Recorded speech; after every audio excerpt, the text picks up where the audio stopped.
Hello and welcome to Brno. It's after the flag, round 10, where Marc Marquez makes it 50 Grand Prix victories. Thanks for joining us here in the Czech Republic. Of course, back-to-back races coming up after the summer break with Austria on the way. I'm Steve Day, Simon Crafar, Matt Birt join me as we round up what happened today. Coming up in the show, we talk about Marc Marquez and his 50th win and his 6th of the season. We, of course, look to see how we got on with our predictions, which will be coming up later. And we look forward to the test. There's a big test here tomorrow as well. We have to start in only one place after a jaw-dropping pole position here yesterday, where many risks were taken. It didn't look like there were too many taken here today. He executed his plan to perfection, and once more, it's the Marc Marquez show. Nobody could lay a glove on him, Matt. Absolutely unbelievable, phenomenal. You're kind of running out of superlatives, aren't we, at the moment, to describe Marc Marquez. I mean, that qualifying lap on Saturday was one of the best laps I've ever seen. Slick tyres in pouring rain at that final corner. Hats off to Marquez. And today, he was in complete control. He never really looked like in any danger at any point. Dovizioso got to within 0.3 of a second. Mark said afterwards, you know you're in that comfort zone there, because if the guy's going to be coming at you, if he's quicker, the gap's only a tenth or 0.2, or he's past you. He said, so I was pretty comfortable. He had the one scare at the Kevin Schwantz corner, but apart from that, it was absolutely incredible. Another Marquez masterclass. It's almost exhibition stuff right now. Before I get your views on Marc Marquez, we should have just, of course, remind everyone what happened at the start. I mean, we had a torrential downpour just after Moto2, and we thought, oh my word, it's actually probably going to rain at some point soon, although you might think it already is raining if you look at Simon Crafar's shirt. Teach me for walking under the podium on the way here. The right decision was made ultimately. I was really impressed with the way that Dorna, race direction and the riders handled that situation. The right decision. Well, the thing is, if you'd have let those riders go, everyone in the pit lane knew, and race control knew, that there was going to be a crash and maybe an injury, you know, because they were forced to start on slicks. They had no choice really, because most of the track was dry. But the straight and turn one a little bit further being completely wet means when those guys turn up the first time onto that there was going to be a crash. And so race direction had to stop it.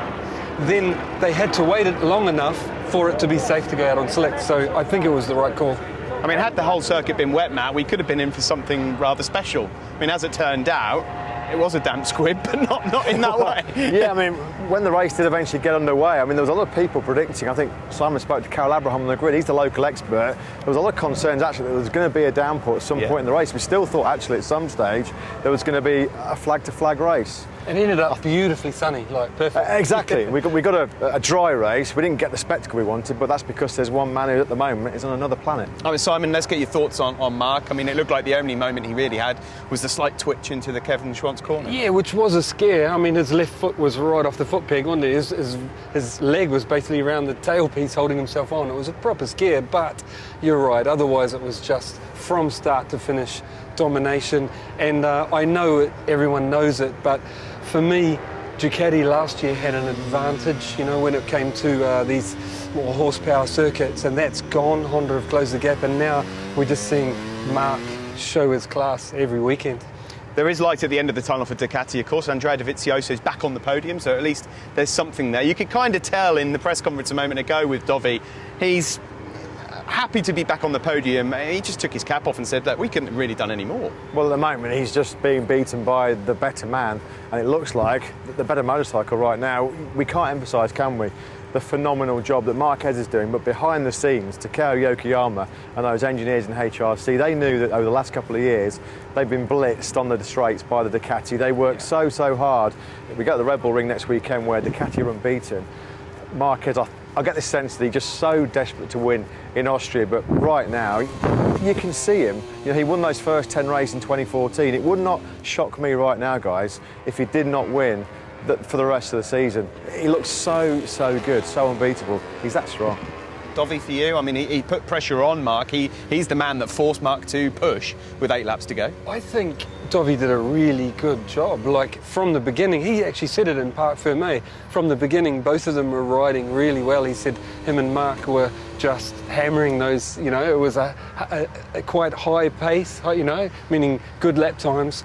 And it was just when it came time, what we're saying, 8 laps to go when Marc put the hammer down some more, Dovi said that it was just a little bit more than he could do, especially on entry on the brakes. I have to say the wind is picking up here. I feel like we're going to get rained on at some point soon, but let's see what we can do here. We've got to talk about third place, of course, Jack Miller. We mentioned it, you mentioned it in Parc Fermé, Matt, you mentioned it in commentary. The podium in Austin, still in the record books as a third place, but of course Mark fell in that race to give him that. This is a proper dry race podium. Yeah, there was always that big but, wasn't there, with Jack Miller in dry podiums, because people said, yeah, great ride in Austin, but Marc Marquez did crash out of a convincing lead. This was a proper, truly hard-fought podium for Jack Miller. I've got to say, what a gutsy move by Jack to pick that hard front tyre when you've not even touched it, you've not even taken it out of the warmers all weekend. That takes your courage of your convictions to go with that. It wasn't without its moments. We know what Jack's like. He said he had big scares, certainly in those last 7 laps on that hard front tyre, but it looked like at one stage he was losing contact with Alex Rins, but he hung in there, and when Rins started to have those rear tyre grip issues at the end, Jack was right there to pounce. So happy for him, because that is a proper, bona fide, genuine dry race MotoGP podium. The thing is, Simon, it's a mature ride as well, because a Jack of old perhaps would have thrown everything at trying to go for it at that front group. He sat there well, and he's biding his time throughout. He actually said that, you're right. And rather than just have my opinion on it, I, on the way here, swerved in and saw Francesco Guidotti and said, Francesco, what's your take on Jack's weekend? And he said it was close to perfect. He said he's really proud of Jack not making mistakes under pressure. He waited, he didn't force it. He waited until he saw Rins having trouble and then pushed on. Like I said, no mistakes. He said that, and he said he's also proud of his team giving Jack what he needs all weekend, and pretty much every session he was up there. So. Well, that's your top three then, Marc Marquez, Dovizioso and Miller. Before we talk about Alex Rins, we might as well, seeing as we've just said who the podium is, see what we predicted for the podium here yesterday. OK, here's my prediction then for the Grand Prix of Brno. I think it's going to be a straight battle between Marc Marquez and Andrea Dovizioso. And even though he said he shouldn't take any more risks, I'm going to predict that he will take a risk to try and inflict more damage to Andrea Dovizioso. I'm going to go for a Marc Marquez win with Dovizioso second, and I think it's a tough one for third. I'm going to go for Maverick Vinales, third place. Well, really hard to call after today's weather-disrupted qualifying sessions, but I'm going to go Marc Marquez for the win. How could you say no after that brilliant qualifying performance today? Andrea Dovizioso looked strong yesterday. He's going to be second. And how can I not go for Valentino Rossi today? It's my 46th birthday. So the number 46, my 46th birthday, I've got to go for Valentino Rossi in third place. Come on, the doctor. This one is a really hard one to call, because we've only seen the riders on track in the dry for 2 sessions, and but I'm going to take a plunge at it. There's, for example, Vinales, Crutchlow, Miller and Quartararo could all prove me wrong and get on the podium, but I'm going with Marquez, Dovizioso and Rins for third. Well, there you go. We're all equal. We're all tied. We got first and second right. All equal. 2 laps to go. I was bang on. Hang on a minute. Where were you? Do you want to rewind a couple of positions? I went for the romantic choice. I went for 46 because yesterday it was my 46th birthday. That was my excuse. Guys, hang on. If we rewind a couple of after the flags, I think you'll find I have a few arguments to put forward as well. We'll talk about Maverick. I still think it means that there's only one full house so far this season. Who'd have got that in Le Mans? Goodness me. Shut up. That's right. Look, we'll talk about Maverick Vinales in a moment. We have to talk about Alex Rins. He was your shout, and he nearly gifted you the full house here today. Yeah. But yeah, gifted. But no, ultimately a good ride in the early stages, but it was quite clear, even from where we were sitting in the commentary box and from what we were watching on the screens, he ran out of tyre. No rear tyre, you're right. So I swerved into the Suzuki garage just before here, spoke to Manu again, his crew chief, and he just said flat that it was centre of the rear tyre, not edge grip. He said he still had edge grip, could keep the corner speed. As you saw, he got back up the inside of Jack on turn 1, which we could all see had edge grip.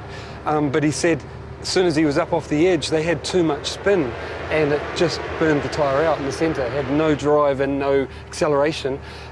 He said that he thought it could have been rider style change from practice. They had so little dry time, and Alex probably developed his riding, whatever, because he said that there was a chance to stop it spinning like that if they'd seen it in practice, meaning electronically. Well, Matt, when it comes to Alex Rins, I suppose if there's some light at the end of the tunnel, he saw the checkered flag at least, which is more than could be said of the previous 2 rounds before the summer break. Yeah, I mean, when Alex has been in that position in the last couple of races, crashed out the leading Aston, crashed out of second place, a safe second in the Sachsenring, so it was important that he got some momentum back into his championship.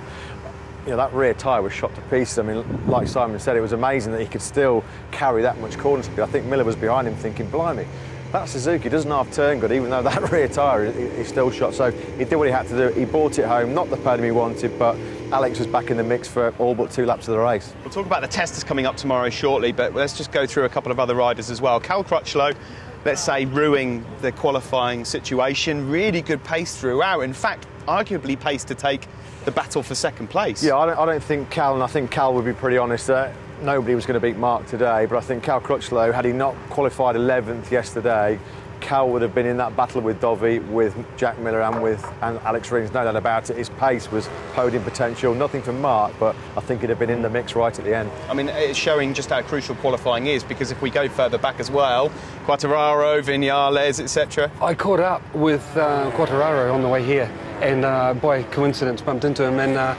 exactly what you said, how important qualifying is, being so far back on the grid. He said he got a good start, went into turn 1, but was pushed out on the damp, and he said he lost a few places out on the damp around turn 1, and then he said he'd been told to conserve the tyre, you know, the rear tyre, but he said when you've got a KTM and a Ducati in front of you, how do you conserve the rear tyre when you've got to pass them at the end of the straight? You've got to nail it out of the turns to be close enough to pass. And he said he did that to get by, and then it gives the rear tyre a hard time. But he said he was happy with the finish, considering first rookie and everything that happened, and the start position. It was the best they could hope for. I mean, the top Yamaha was Valentino Rossi in 6th, although it was a rather uneventful race. He was stuck behind Pol Espargaro for a while. By the time he got past, he couldn't really catch up with that group. I'd argue perhaps he didn't really have the pace to stay with that group anyway. And can someone tell me, please, what happened to Maverick Viñales? I tipped him for a podium, but in all seriousness, he was quick on Friday here. It looked like with the soft tyre it was all going to work out. The start was terrible, and he just never made really any ground up. Yeah, I mean, amazingly, after this morning's warm-up session, spoke to Marc Marquez after the race, and Mark said his strategy was to try and bolt at the front, get away, because his biggest opponents, he thought, were going to be Quartararo and Viñales, based on the dry warm-up this morning. Not really sure what happened to Maverick. I've not had a chance to speak to him or his crew, but an absolute nightmare. We could see his body language coming out the final corner, that replay in the race. He was seriously agitated. Something went horribly wrong. Who knows? I mean, it was an absolute nightmare for Maverick. I mean, on the podium the last 2 races, never looked even close to it today. Guys, I'll be honest, yesterday, looking at the FP2 times, because that's the only time we saw them dry, he had so few fast laps. And it was only on a soft rear, like 1 or 2, that's why I didn't pick him for the podium. This morning I didn't notice how well he did, but he clearly wasn't happy out there the whole race, was he? He was really battling. So I'm still making excuses for his battle in the podium positions here. He's not going to let this one go till later on. Okay, big test coming up tomorrow, guys. What are we expecting to see? What are we excited to see? Personally, it's all about Yamaha for me. I want to know what this 2020 Yamaha is going to produce. Sorry, I wasn't laughing about that. You're still going on for the podiums, okay? Oh, that's Matt. Yeah, I couldn't agree more, Steve. I'm just actually walked past the factory Yamaha garage, and there's a little bit of a gap where the garage doors are open, and there is just brand new black carbon everywhere, aluminium everywhere. 2 new bikes have been flown in from Japan, ready for Rossi and Viñales to test tomorrow. The 2020 prototype Wisers RM1, those boys are going to be going to bed tonight, praying, keeping their fingers crossed that Yamaha have found something, because today wasn't good enough. So far this season hasn't been good enough. Another thing I'm quite interested to see, I'm not quite sure what Ducati have got up their sleeves. They tend to have something, but Andrea Dovizioso did say hopefully they've got something that's going to try and improve that mid-corner turning, which has been that inherent problem in the DNA of the Ducati. Has Gigi Dall'Igna finally found something back in Bologna that will work over the second half of the season? So yeah, for me, Yamaha and Ducati are going to be the 2 big key points of tomorrow's test.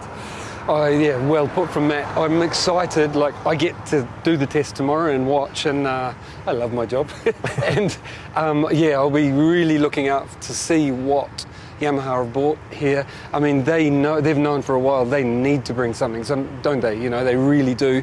And Ducati, I mean, if they can get their advantage they normally have back, you know, in some way, it's going to mean more podiums for them. I so hope they can, you know. But yeah, just one other thing as well. Apparently, Miguel Oliveira, as a bit of a reward for him, he's going to get a spin on the factory KTM tomorrow, which I think is going to be really, really fascinating. Miguel's not that far behind the likes of Zarco and Polispargo on a bike that's just a slight step down technical-wise. So Miguel Oliveira spinning a few laps on that factory RC16 tomorrow.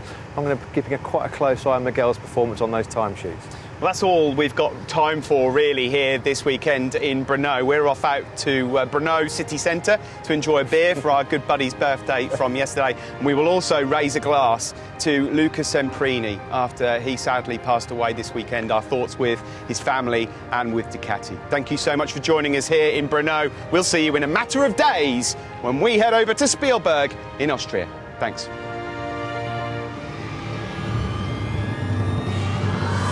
We are go. Great start. Marquez got a flyer. Absolute shocker for Johann Zarco. He got absolutely swallowed. This is a great epic fight raging for third place. Rins squeezed his Miller right back out. Here comes Miller again. Block pass, turn 5.